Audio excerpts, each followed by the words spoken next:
responsible for. And I'm asking all of you to waive that fee. And if you cannot, to waive it, because I'm going to have to find somewhere else to live. This is just getting ridiculous. I've called the mayor's office, and nobody responded to me. And then I finally reached Susan Hermstead, and that's how I found out about the hearing today. So I talked to Mr. Blackhawk, and he showed me a letter that was sent to my ex-husband, who's complaining about the sewer, but he never told me about the letter. Otherwise, I wouldn't be here today. But I feel that if that tree was not there, that would have never happened. And that's my dispute. Thank you, Ms. Hester Johnson. Are there anybody else? Is anyone else signed in to speak? No.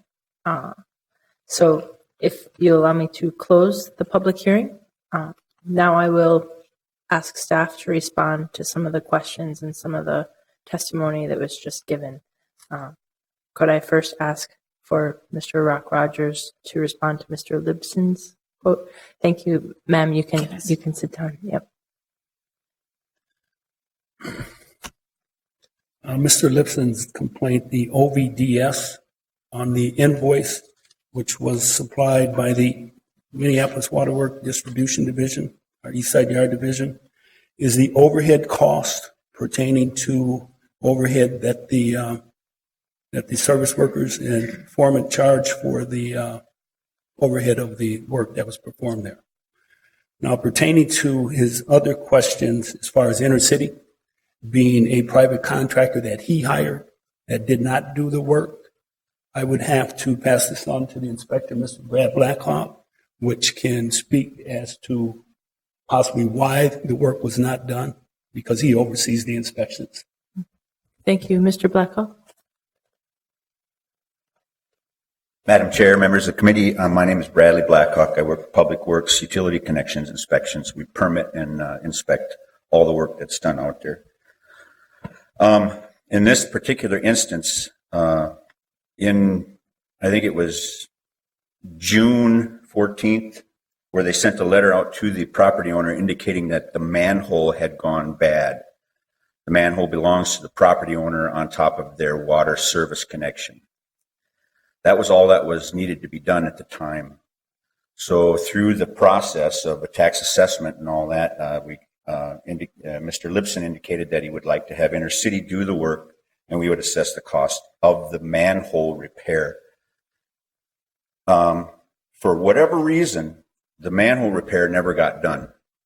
And it might have been due to many different circumstances. I don't know. There was construction projects going on all up and down 2nd Street North for the whole year. And I don't know if Intercity could get in there or what the story was. I'm not absolutely positive why they could not do the work.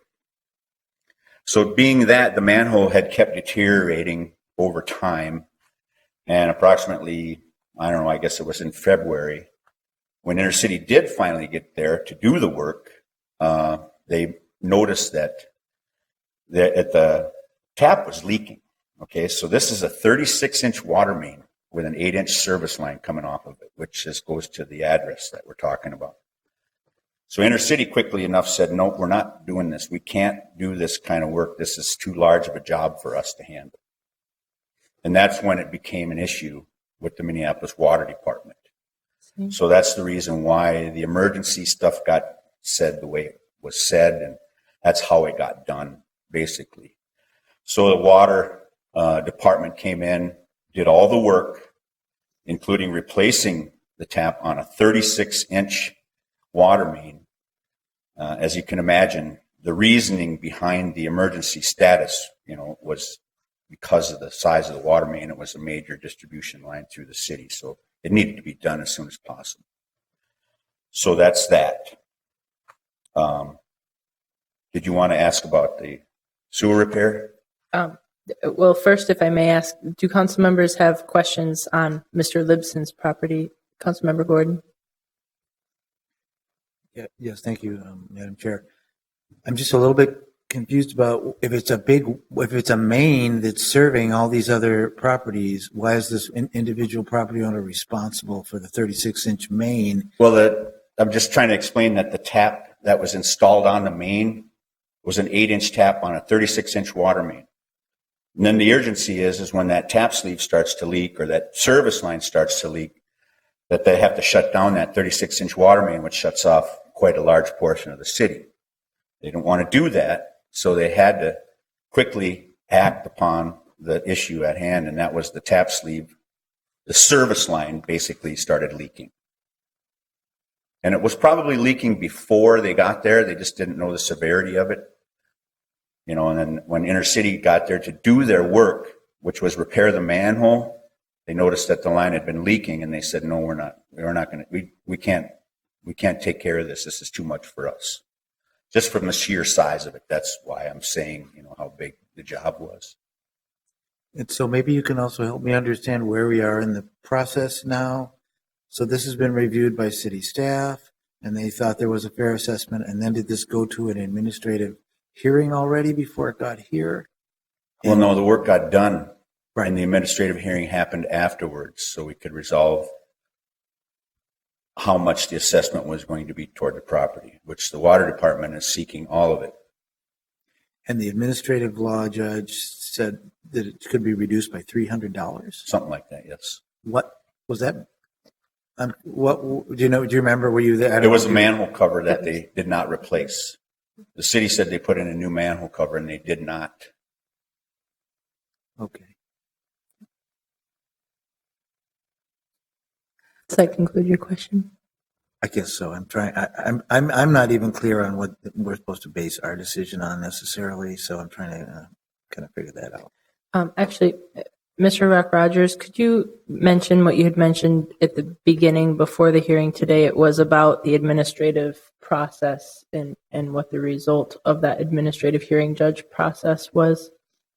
Yes, the administrative hearing judge, non-partial, made that decision, his findings of fact, to reduce that charge that he thought and felt that the owner was responsible because it was his private service line.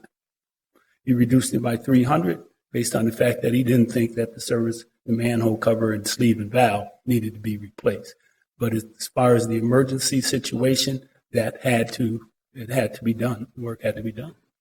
And so what you're saying, Mr. Rogers, is that the full amount of the emergency repair on the 36-inch pipe was then being fully assessed to Mr. Libson? No. No. We're saying on his individual service line leading into his property is what's being assessed. Nothing on the city of Minneapolis' 36-inch water main. Thank you. Mr. Councilmember Gordon, you have another question? Go ahead. Yeah. So does the committee have the authority to change the assessment right now? Do we have to base that decision on anything in particular? And maybe the attorney could just help clue us in on what we should be thinking about right now. Yep. Thank you. Ms. Hennessy, could you weigh in on this? Sure, Madam Chair, committee members, the committee's role at this point is really to confirm that the city did the work and accounted for its costs. Obviously, in this situation, there's a disagreement about, the extent of what costs were appropriate, and we're sort of wading into a legal argument. And I would suggest to you that the appropriate venue for a legal argument is the district court, which is the next layer of due process in the situation. So these property owners have the ability to appeal to district court after today's hearing. They preserve the right to do that by objecting, and they've done that today. Thank you. And Ms. Hennessy, can you comment on, in order for them to bring it to that next level, we need to make a decision on this today? Is that? That's true. So today you're deciding on an entire assessment roll. So you do have the ability to pull it from the assessment roll. Typically, that's not what happens. Typically, if there's a dispute, and this is just anecdotal experience, it's not a legal requirement. If there's a dispute, the committee would typically pass the assessment roll and move on to the next hearing. And between now and the final decision by full council, there's the ability to take it off of the assessment roll. Okay, thank you. So, Councilmember Gordon. so if we move forward saying that this is the assessment, does that mean that our attorneys will be involved going to court, to district court, defending that on behalf of the city?